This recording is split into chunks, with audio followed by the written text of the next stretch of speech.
Jadi Buddha yang paling kuat ternyata bukan di Sriwijaya. Sriwijaya itu pelanjut, adanya di Pulau Jawa. Siapa sesungguhnya Buddha? Syekh meyakini itu Nabi Dzulkifli. Maka banyak ajarannya yang bersesuaian dengan ajaran ilahi.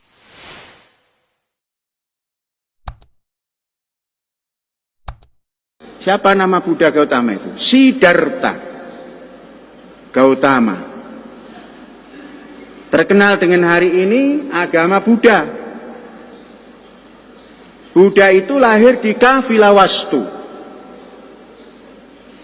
Kapilawastu itu dalam sejarah adanya di negeri India. Kemudian kalau ditilik daripada nama, Kapilawastu itu ada seorang nabi. Orang Arab tidak mengatakan Siddhartha Gautama, tapi Dzulkifli. Itulah yang dinamakan Nabi Dzulkifli yang memiliki Kapilawastu. Terkenal Nabi 25, satu diantaranya Dzulkifli sebelum Dawud. Dzulkifli, Dawud, Sulaiman. Nabi Dzulkifli, turunan siapa ini? Tidak mustahil itu adalah turunan daripada Ibrahim. Tidak mustahil. Saudara-saudara, peninggalan Buddha, kalau kita tilik di Myanmar, tidak menjadi keajaiban dunia. Myanmar itu, Buddha itu ada Buddha Mahayana dan Hinayana. Ini bagaimana ini? Pelajar kok nggak tahu itu? Dalami. Baik dari sisi Mahayana maupun Hinayana, kita telusuri dari Myanmar, dari Cina dulu, India dulu tempat lahir. Tidak ada. Tidak ada. Kuil-kuil di India tidak ada yang dinamakan peninggalan abadi yang merupakan keajaiban dunia. Dari India yang paling dekat, karena agama Buddha itu tidak laku di India, lakunya di negeri Cina. Di negeri Cina sana, Mahayana. Kita tengok, tidak kita temukan peninggalannya yang menjadi keajaiban dunia. Terus turun lagi, kita turun ke Myanmar. Sana Buddha yang ekstrim, Hinayana di sana alirannya juga tidak ditemukan. Banyak kuil-kuil Buddha tidak ditemukan yang bisa menghantar keajaiban dunia. Masuklah ke Thailand. Thailand Indonesia ini sama, aliran Buddhanya juga tidak ditemukan di Thailand. Banyak sekali kuil-kuil, tapi tidak dianggap menjadi keajaiban dunia. Berjalanlah dari sana, terus ke Palembang. Yang pernah ditulis Sriwijaya juga tidak ada penemuan-penemuan. Ternyata yang paling besar Buddha, Nabi Dzulkifli, sangat mungkin pernah tinggal di Pulau Jawa ini. Menurut saya, jangan ada di sana saja Nabi itu, ya mbok ada di Indonesia gitulah. Ngaku-ngaku jadi Nabi palsu gitu kan. Dan sekarang ada yang ngaku jadi Nabi. Nabi Bogor, mana peninggalannya?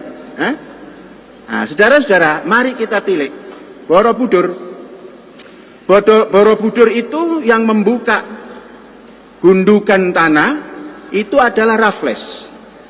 Raffles itu datang ke Indonesia pada 1811, berhentinya sampai 1816.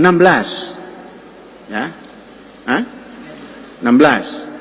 Tahun 17 Raffles mengeluarkan buku The History of Java. Dalam bukunya itu saya baca, saya temukan Raffles lah yang menemukan dan yang membongkar yang dinamakan Candi Borobudur. Mulanya namanya Borobudur. Kemudian Barabudha berubah lagi menjadi Borobudur. Yang menemukan adalah Raffles. Tatkala Belanda, utusan Prancis, seorang Yahudi yang namanya Danles, itu Yahudi, membuat jalan dari Panarukan sampai ke Anyer, Saya suka menyebut Panarukan ke Anyer, karena dari timur ke barat. Orang Yahudi itu sangat menghormati sesuatu yang dikeramatkan orang. Nah, maka diliwatilah jalan itu. Setelah Raffles melanjutkan, ada apa ini kok ditinggal? Disuruh membongkar, di situ ditemukan candi. Yang tidak ada prasasti yang menunjukkan kapan candi itu berdiri. Raffles memberikan suatu gambaran. Ini umurnya 1000 tahun.